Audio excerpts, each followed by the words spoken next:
Hidden away in the Dakota Prairie archives is a case file that sat sealed for more than 40 years, one tied to the mystery locals still call the Devil's March. On Valentine's Day of 1889, 24 settlers left Fort Buford bound for the new frontier near present-day Williston. 3 days later, only one man returned. His body was wrecked by frostbite, his mind slipping in and out of delirium, and in his grip was a leather pouch stuffed with gold coins that weren't his. For a brief time, his tale of wolves, snowstorms, and desperate last stands against the elements seemed to satisfy investigators. But that changed when a trapper named Ezra Kowalski stumbled upon something in a canyon that shattered the official version of events and cast suspicion back on the lone survivor. What Ezra uncovered didn't just explain what happened to those families. It revealed a cruelty so deliberate that even seasoned lawmen of the Dakota Territory were left shaken. In 1889, this region was buzzing with talk of statehood and the promise of free land under the Homestead Act. Fort Buford, perched on the Missouri River, was the last stop before settlers ventured into a wilderness where neighbors could be 50 miles away and a single storm could swallow an entire homestead. It was here that families pooled their hopes and resources, entrusting their lives to a man named Henrik Olsen. Henrik, a Norwegian immigrant hardened by 5 brutal winters, was known for his uncanny ability to predict weather shifts and navigate by stars when blizzards erased every landmark. Tall, broad, and steady, he carried himself with a confidence that reassured those preparing to gamble everything on the prairie. He studied details others overlooked: the sturdiness of wagons, the seams of winter coats, even the nervous laughter of children about to face their first Dakota cold. Among those who placed their faith in him were the Bergstroms, with 3 daughters and a grandmother who refused to die in a crowded city when land waited out west. The Kowalski brothers pooled years of railroad wages, dreaming of cattle and wheat farms side by side. Dr. Samuel Hartwell set out with his pregnant wife and twin boys, eager to establish the territory's first proper hospital. And then there was the Brennan family, carrying perhaps the heaviest reason of all, to leave civilization behind. Patrick Brennan, once a Union cavalry officer, carried a burden heavier than his own war scars.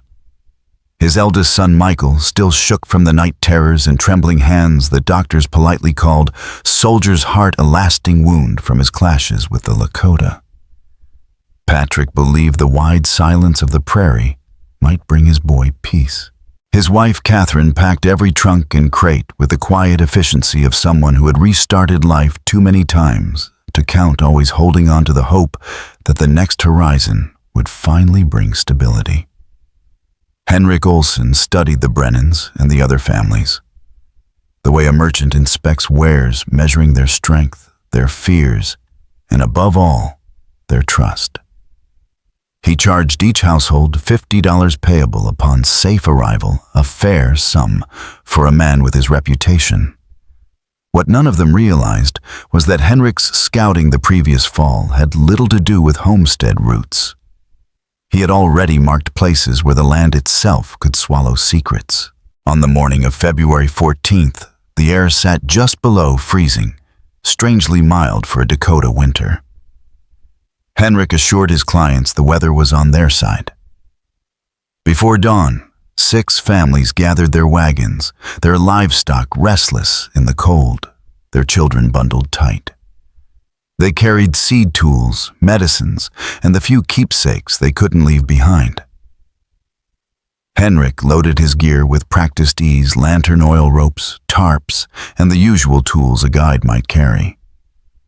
But beneath the practical supplies were items no settler expected: a small spade surplus, blankets, and a map scrawled with marks that had nothing to do with homesteads. They rolled out from Fort Buford along the frozen Missouri, Henrik pointing to landmarks with the charm of a man who'd done this before. He spoke of settlers who had tamed the land of gardens, planted in stubborn soil of farms that now thrived where buffalo once roamed. Even Martha Lindfist, who had grumbled about leaving her Minnesota church, began to dream aloud of beans and carrots sprouting come spring. None of them noticed Henrik's frequent glances at a compass or that his chosen route strayed just enough from the established trails to matter. By the second day, instead of curving south toward Williston, Henrik proposed a shortcut. It would cut 2 days off the journey he promised. Their food stores were steady, the sky still calm, and the prospect of reaching their new land sooner was tempting. No one questioned him. Trust carried more weight than caution. That shortcut led them into the teeth of the Little Missouri Badlands, a stretch of canyons and ridges where sound and sight both died in the folds of stone. The storm came suddenly the way Dakota storms always do. One moment the wagons creaked forward beneath a dull sky. The next, the wind howled with the strength of a predator, and snow fell so thick it erased the horizon.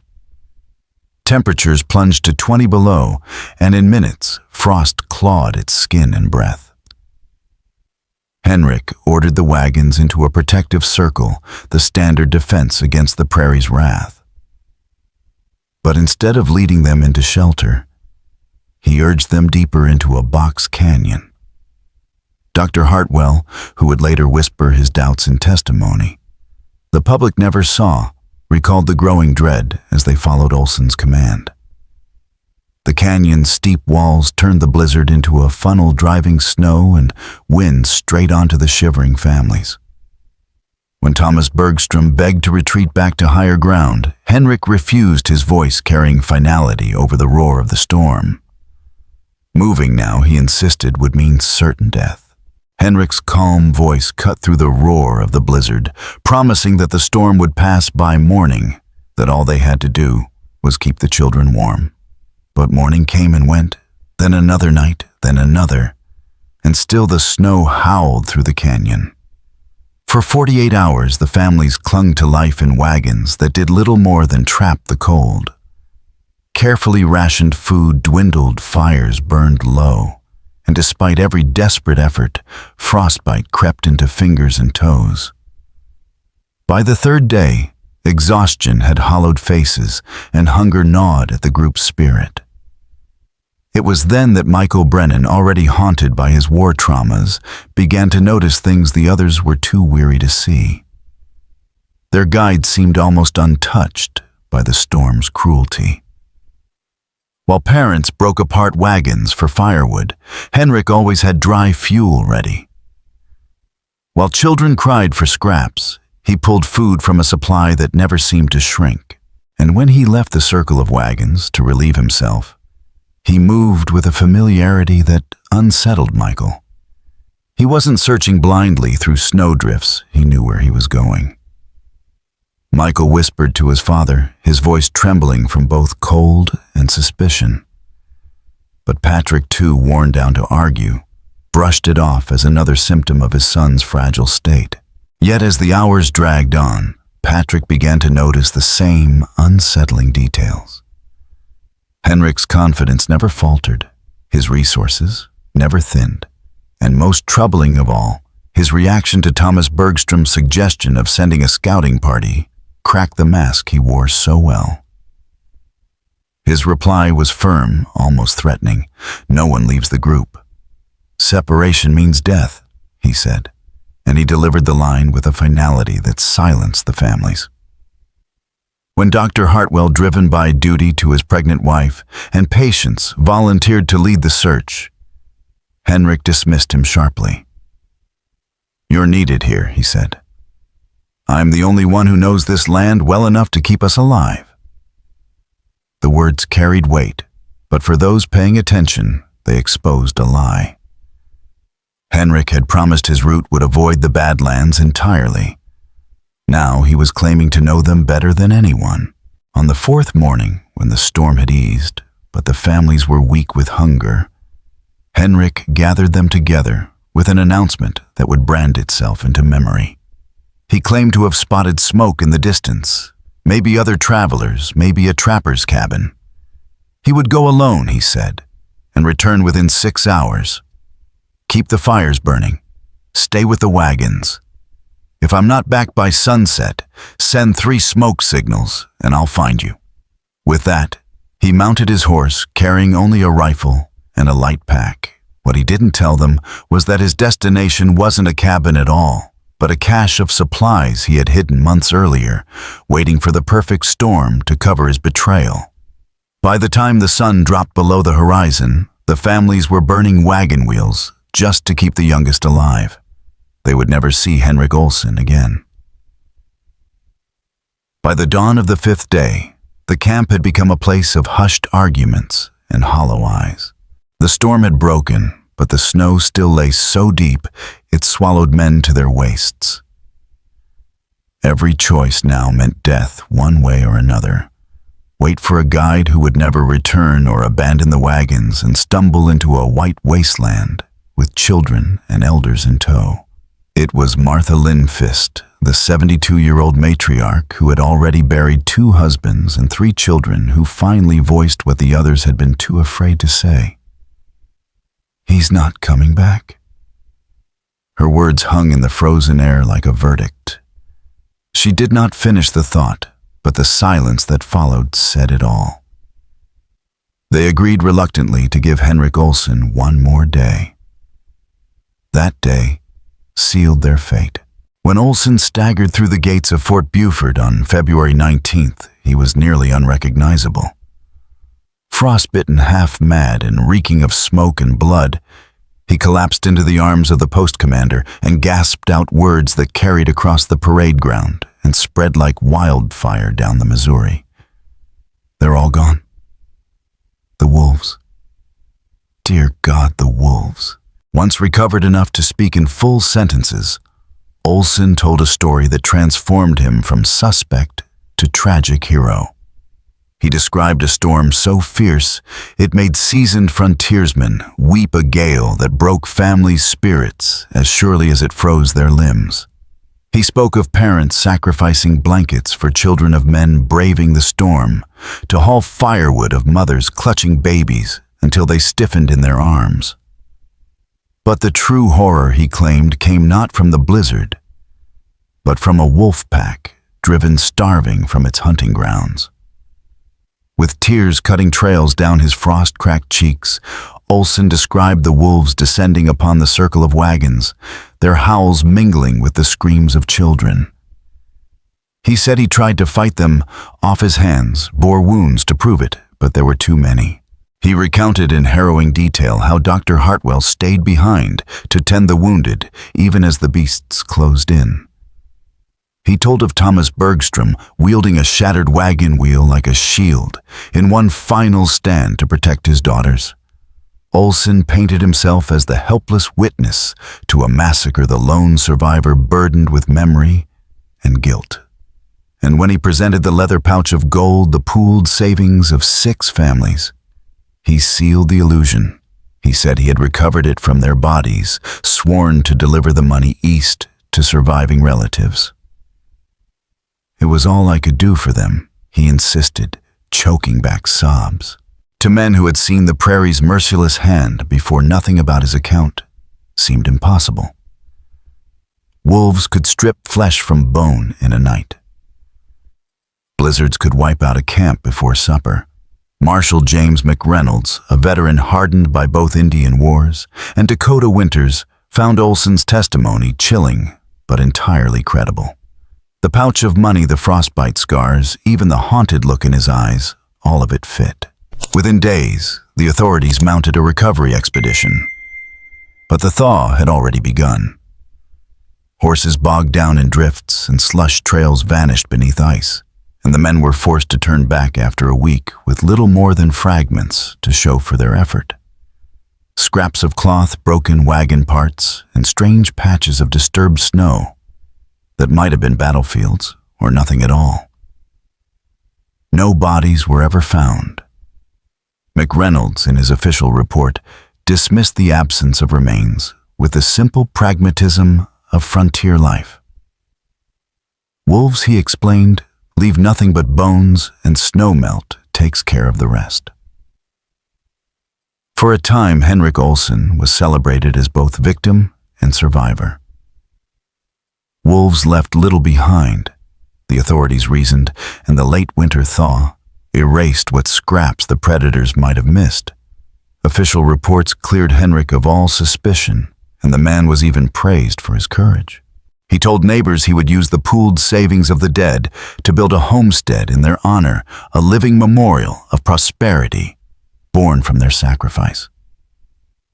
Newspapers printed flattering accounts of his ordeal, casting him as proof that tragedy could be reshaped into strength. He began sketching plans for a guide service offering to teach newcomers how to prepare for the dangers of the prairie.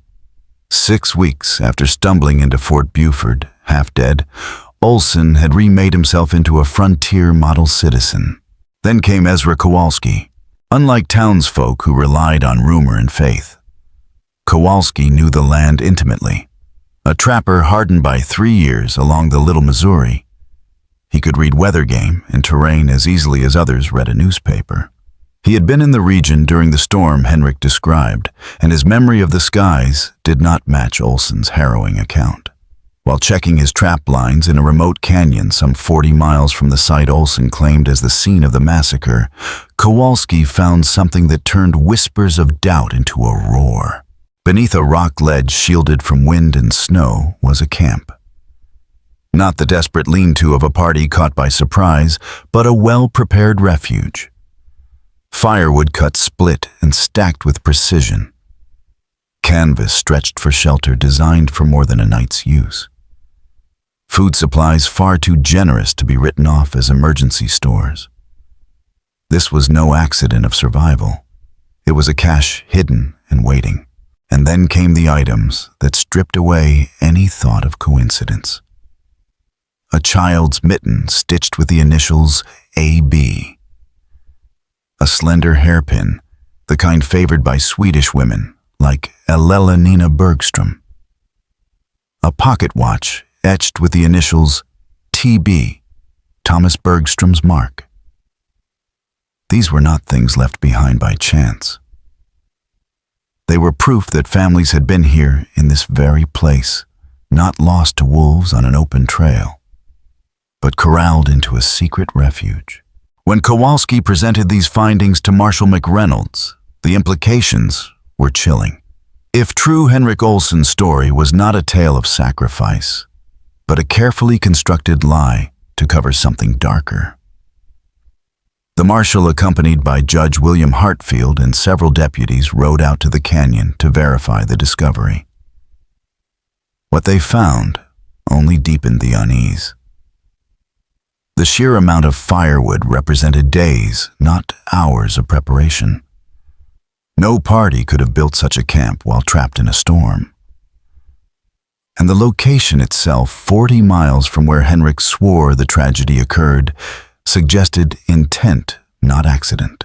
The legend of the Devil's March was about to transform from a story of wolves and weather into something far more sinister, where survival was less about nature's cruelty and more about man's capacity for betrayal.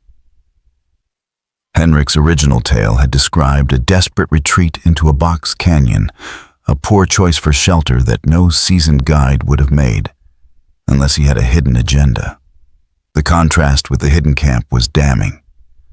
While the canyon left the settlers exposed, the cache Ezra Kowalski had discovered offered perfect protection.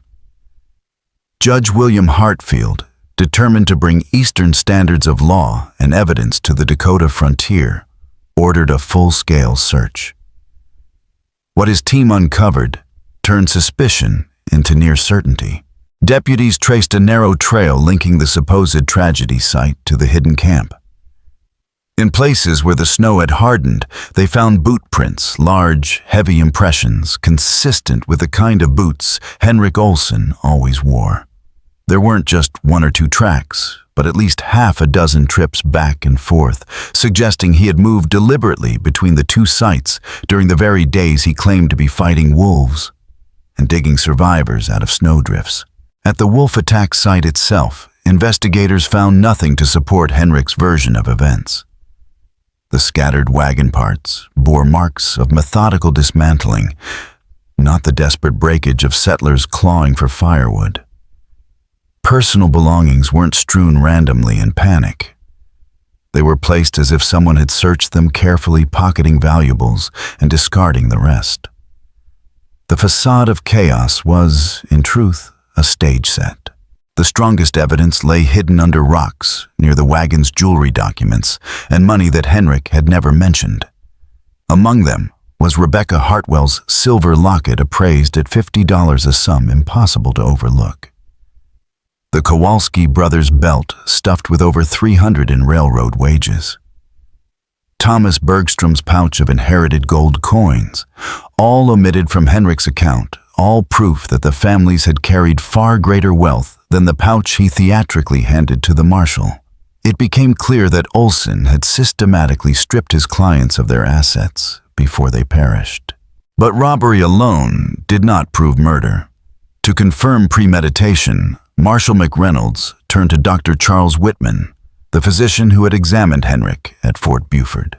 Whitman's initial report had seemed to corroborate the survivor's ordeal, frostbite, fatigue signs of exposure. But with new evidence in hand, Whitman re-examined his notes and confessed his doubts. The frostbite was superficial, the kind a man might sustain in a few hours outdoors, not 4 days. His malnourishment was mild, his exhaustion real, but not life-threatening. In Whitman's words, he bore the marks of a man who had passed a night in winter, not the wreckage of one who had fought nature for half a week. The investigation reached its breaking point when deputies searched Henrik's new homestead. In his root cellar, beneath sacks of seed grain, they uncovered a grim inventory of the past. Small dresses belonging to the Bergstrom girls, still carrying traces of their mother's lavender perfume. Dr. Hartwell's leather medical bag with tools Olsen could never have afforded. Catherine Brennan's wedding ring, an intricate Irish design Patrick Brennan had described with heartbreaking clarity. And at the bottom, a leather-bound journal, its pages stained and brittle from winter damp. The journal laid bare a chilling truth. The so-called Devil's March had not been a tragedy of wolves or weather, but the deliberate outcome of months of planning. Henrik Olsen had scouted the land, prepared caches, and lured families west with promises of safe passage, all with the intent of stripping them of their wealth and leaving them to die. Henrik's journal revealed a mind not driven by desperation, but by design. Through the autumn of 1888, he had mapped the Badlands with a predator's eye, hunting not for game, but for terrain that trapped people as effectively as any snare. He built caches at multiple points, each one a carefully stocked sanctuary for himself, each one invisible to those who depended on him for survival. His notes were meticulous profiles of families reduced to assets and liabilities, savings accounts, weak members who would slow rescues routes they were likely to take. One entry, dated December 15th, cut through any lingering doubt. The Bergstrom family inquired today about spring passage to homestead sites near the Yellowstone. They carry substantial savings and travel with elderly mother who would slow any rescue attempts. Perfect candidates for western route through canyon system. Must ensure no other guides are available during their desired travel period. He wrote about undercutting competitors, about cultivating the aura of a reliable guide, about reading weather like scripture and using storms as allies. The final entry, February 10th. 4 days before departure was the darkest weather reports indicate severe storm system approaching from northwest. Families eager to depart before conditions worsen will suggest early departure and direct route through Badlands.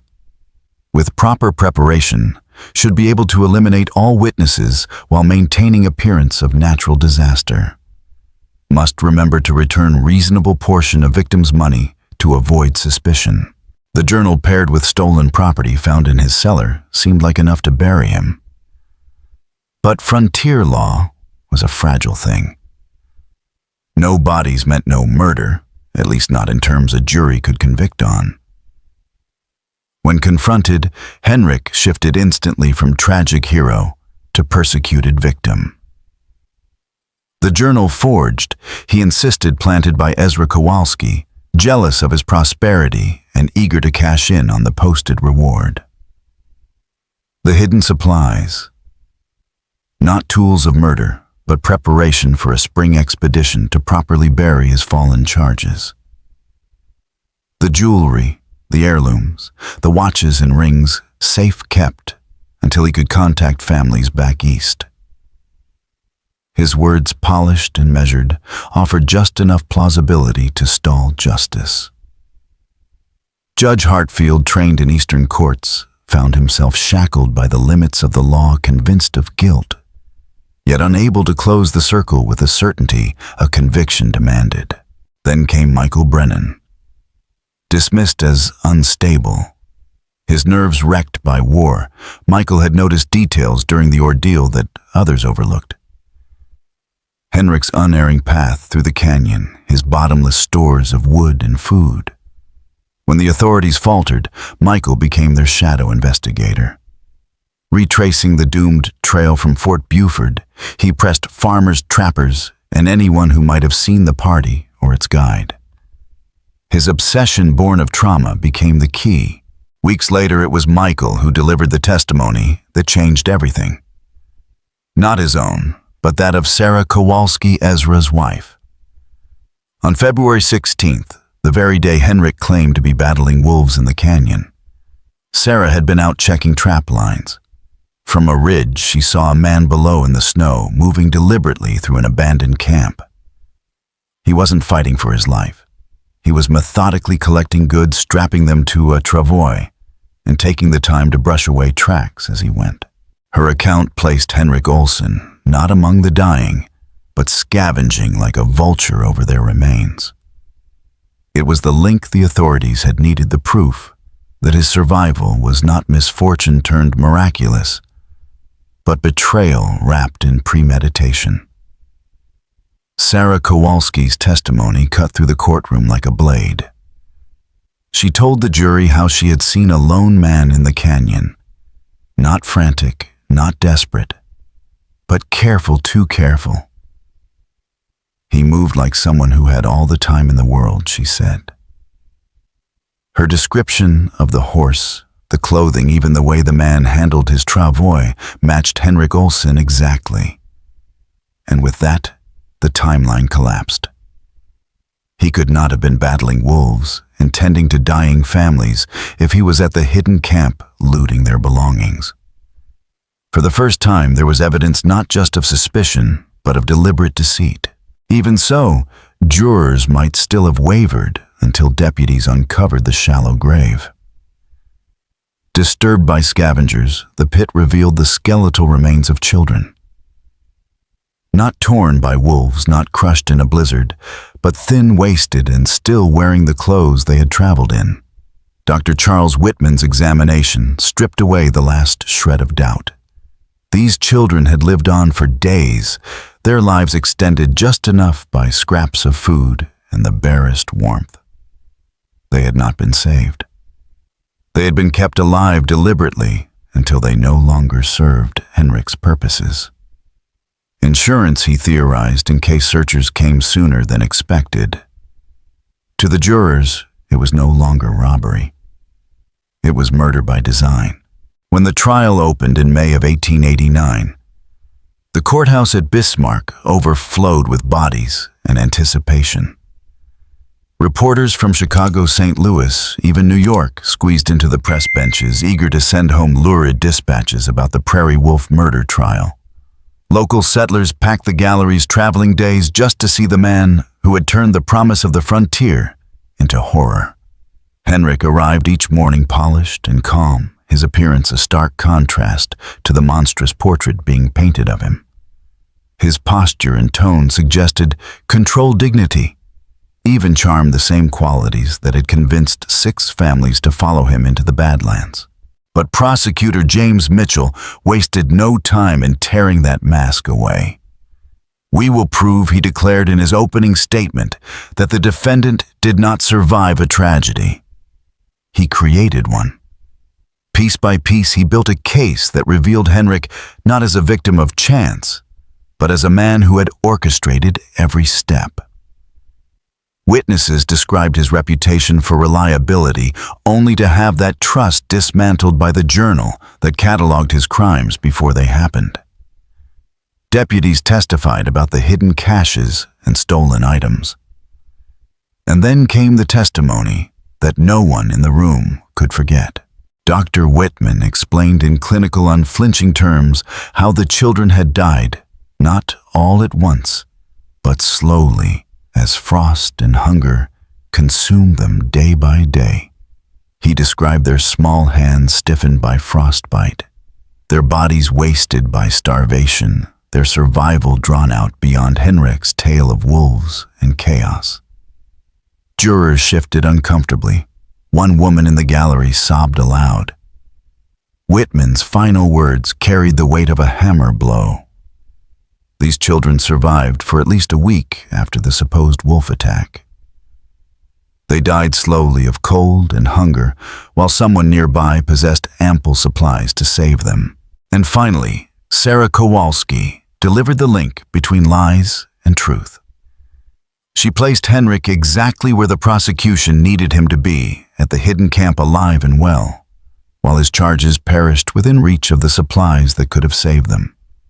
Her words sealed the narrative the prosecution had constructed, that Henrik Olsen had not merely abandoned his travelers, but engineered their deaths with cold calculation. Michael Brennan's testimony landed with a weight no one in the courtroom could ignore. For months he had been dismissed as fragile, broken by war, and haunted by terrors only he could see. But when he spoke on the stand, his words were clear and steady, each memory cutting away another layer of Olsen's carefully constructed image. He described how Henrik always knew where to walk in the canyon, how he never hesitated even in whiteout conditions, how every time someone suggested leaving or finding better shelter, Henrik had a reason to keep them penned in place. And when Henrik announced he would scout for help, Michael testified he understood too late that it was not a rescue mission. It was the signal that the end had come. The defense, led by Robert Carlyle, faced a case that looked nearly airtight. His only chance was to cast doubt. He told jurors that Olsen was not a killer, but a convenient scapegoat for grief. A man blamed because no one wanted to admit that nature sometimes wins. Carlyle spun a story of jealousy and conspiracy, pointing the finger at Ezra Kowalski and other trappers, suggesting they had planted evidence, forged the damning journal, and hidden stolen items in Olsen's cellar. "My client is guilty of nothing more than surviving when others did not," Carlyle said, "and survival is no crime." Then Henrik himself took the stand. Dressed with care, his voice soft, he delivered a performance designed to break hearts. He described hearing children's cries he could not silence, of watching families he loved and respected succumb to the storm. Tears ran freely as he confessed not to murder, but to failure. "I failed them," he whispered. "They trusted me, and I was not strong enough to save them." His words moved some in the gallery to tears. For a fleeting moment, it seemed he might succeed in creating enough doubt to slip the noose, but James Mitchell was waiting. The prosecutor's cross-examination stripped Henrik's story bare. He pressed him on Sarah Kowalski's testimony. How could she have seen him calmly loading supplies at the hidden camp on the very day he claimed to be fighting wolves? Henrik fumbled, suggesting she was confused about dates or had mistaken someone else for him. But the words rang hollow. When confronted about the elaborate preparation of the hidden camp, he stumbled further, offering explanations that shifted from burial preparations to memorials to vague promises of returning later. Each answer tangled him more tightly in contradiction. The final blow came when Mitchell produced a letter seized from Henrik's cabin dated March 1st, 1889. In it, Olsen wrote to a contact in Minneapolis about his plans to expand his operations west into Montana territory. He spoke not of grief or memorials, but of opportunities for profit even greater than in Dakota. The letter's tone was cold, transactional, and unmistakably at odds with the broken man sobbing on the witness stand. The courtroom fell silent as Mitchell read aloud Henrik's own words. Whatever sympathy his testimony had stirred evaporated. In that moment, the man who had cast himself as a tragic survivor was revealed for what he truly was, a predator who had turned trust into currency and human lives into collateral for ambition. The letter sealed Henrik Olsen's fate. In his own words, the February massacre was not a tragedy, but a successful experiment, a model he intended to repeat. He boasted of having perfected techniques for managing large groups in isolated areas, noting that the key was maintaining trust while quietly eliminating any chance of escape or rescue. He described the killings as an operation that had produced substantial profits with minimal risk exposure. The language was cold transactional proof that he saw families not as human beings, but as investments to be exploited. The jury needed less than 3 hours to decide. Their verdict, guilty on all 23 counts of premeditated murder. When Judge Hartfield pronounced sentence, his voice carried the weight of more than just the law. "You betrayed the trust of families who saw in you their hope for a better life," he said. "You planned their deaths with the cold calculation of a businessman planning a transaction.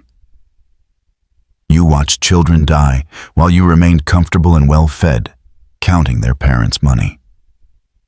For these crimes, there can be only one sentence." On September 12, 1889, at the territorial prison in Bismarck, Henrik Olsen was hanged. Witnesses reported that he went to the gallows insisting on his innocence, clinging to the claim that he had been framed by jealous rivals and vengeful immigrants who resented his success. The trial left its mark on more than just the court ledgers. It set new legal precedent for handling complex murder cases in frontier territories and exposed the dangers faced by families who placed their lives in the hands of strangers. Regulators moved quickly. Guides were now required to register with local authorities, provide references, and submit to periodic inspections by marshals. A reward system encouraged settlers to report suspicious behavior, and families began traveling in larger groups, often with multiple guides whose decisions could be checked against each other. The 6 homesteads meant for Olsen's victims were eventually claimed by other settlers, but none thrived. Locals whispered that the land was cursed. More pragmatic voices pointed out that Olsen had deliberately chosen isolated, unsuitable locations for his crimes, places doomed to fail, even without tragedy. The belongings recovered from his caches were returned east. The Bergstrom family's savings became a scholarship for frontier orphans. And Dr. Hartwell's medical instruments served in the territorial hospital for years. A quiet legacy of a man denied his chance to heal on the prairie. As for the living, none escaped untouched. Michael Brennan, whose war-shaken nerves had given him insight others ignored, carried the heaviest burden of survivor's guilt. In time, he turned that torment into duty, becoming a territorial marshal who specialized in investigating disappearances. His meticulous reports on the Olsen case became training material for lawmen across Dakota. Ezra Kowalski, whose discovery had blown apart Olsen's lies, declined every reward offered to him. He returned to his trap lines, but his wife Sarah confessed that he was never the same. Some nights he woke screaming, convinced he still heard children's voices in the wind. The site of Olsen's hidden camp became a grim landmark. Trappers claimed that those who dared sleep there would hear the laughter of children echoing across the canyon, faint and fleeting. Investigators explained it away as wind and acoustics, but the legend endured. To settlers, it was proof that the prairie remembered, and that trust betrayed left echoes that no court verdict could silence. The Olsen case might have ended with his hanging in 1889, but whispers of his schemes lingered across the prairies for decades. What unsettled people most were the later discoveries, caches of supplies hidden in remote canyons and ravines long after Olsen's death. Authorities uncovered at least 6 such sites over the following decade. Though none contained evidence of fresh crimes, their existence raised an unsettling question. Had Henrik truly acted alone, or had other guides quietly adopted his methods, seeing the same opportunity in the trust and desperation of settlers? The files remained sealed until 1923, when Dr. Margaret Lindholm, a meticulous young historian, was granted access while researching frontier law for her dissertation. What she uncovered reframed the entire story. In her groundbreaking 1925 book, Wolves Among Sheep: Crime and Justice in Territorial America, Lindholm argued that Olsen's February 1889 killings were not the isolated frenzy of a desperate man, but the culmination of a long-running pattern. Her analysis of recovered documents, financial records, and overlooked testimony suggested that Olsen had been operating his scheme for at least 3 years before the so-called Devil's March. He had almost certainly been responsible for the disappearances of smaller parties of travelers whose vanishings had been written off as blizzards, accidents, or Indian raids. The records seized from Olsen's property revealed just how calculated his crimes had been. Over 3 years, he had amassed a fortune equal to what an honest merchant might earn in a decade. He disguised the proceeds under multiple names, quietly buying land and property across the territories. It wasn't the work of a lone madman. It was the strategy of a predator who thought in terms of expansion, who treated murder as enterprise. The most chilling discovery came in 1902, more than a decade after his execution, when renovations at his cabin exposed a map hidden in the wall. It was no ordinary frontier sketch, but a detailed survey of immigrant routes across the West through Montana, Wyoming, and Colorado. Each route was carefully annotated with travel time, seasonal conditions, and notes on natural shelters that could be turned into traps. It was in essence a blueprint for murder on a continental scale. Had Olsen not been caught, he may have unleashed a campaign of killings that would have dwarfed the February 1889 tragedy and etched his name into history, not as a local villain, but as one of the great architects of frontier slaughter. If not for Ezra Kowalski stumbling across that hidden camp, Henrik Olsen might have gone on for years, guiding family after family into oblivion and leaving the western frontier littered with vanished settlers whose stories would never be told. His case became a cornerstone at the newly formed Territorial Law Enforcement Academy, studied by recruits as an example of how to prosecute crimes where bodies might never be found. Federal authorities even incorporated elements of the investigation into their guidelines for handling complex murder cases in regions where evidence was scarce and wilderness swallowed the truth. The trial also reshaped how families approached westward migration. What had once been blind trust in a guide's reputation turned into a more guarded caution. The case proved that the very qualities that made survival possible, self-reliance, resourcefulness, the ability to outwit the land itself, could be weaponized by those without conscience. Olsen's story became a dark counterpoint to the celebrated myth of the frontier hero, reminding people that not every scout with a steady gaze and confident stride was a protector. Some were predators hiding in plain sight. The victims of February 1889. Thomas and Elelena Bergstrom, with their daughters Dr. Samuel and Rebecca Hartwell, with their children the Kowalski brothers, hoping to turn railroad wages into farmland. Patrick and Catherine Brennan, seeking peace for their wounded son, and Martha Linkfist, determined to die free on her own soil. Were not just names on a court ledger, they embodied the spirit of the frontier dreams of freedom, opportunity, healing, and dignity. Their loss was more than personal tragedy. It was a reminder that the prairie, for all its promise, held dangers far greater than storms, wolves, or raids. Sometimes the true horror wore a human face, pale blue eyes, a reassuring smile, and the practiced confidence of a man trusted to lead. So what do you think? Was everything about Henrik Olsen truly revealed in the investigation and trial? Or do you believe more of his victims remain hidden in the vast Dakota Badlands? Could there still be graves, caches, or families erased by a man who treated murder like business? Share your thoughts in the comments. And if this tale chilled you, hit subscribe, tap the notification bell, and share it with someone who loves dark mysteries. Until next time, remember, the scariest stories of the frontier aren't always about nature's fury. Sometimes they're about the predators who walked among us.